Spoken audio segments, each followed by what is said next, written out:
নবী সাল্লাল্লাহু আলাইহি ওয়াসাল্লাম বলছেন, তোমরা যদি কেউ জীবন্ত কোনো শহীদকে দেখতে চাও তাহলে তালহাকে দেখো।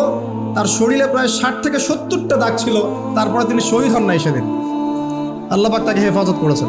তিনি বলছিলেন, আমি যখন যুদ্ধ করছিলাম, আর রাহিকুল মাকতুম বইটার মধ্যে আছে, আল্লাহ পাক তখন তাকে এত সাকিনা প্রশান্তি দিয়েছেন যে ঘুমে তার চোখ দিয়ে মানে শান্তির ঘুম চলে আসছে। তখন তিনি বলছেন, দুইবার আমার হাত থেকে তরোয়াল পড়ে গেছে ঘুমের চোটে।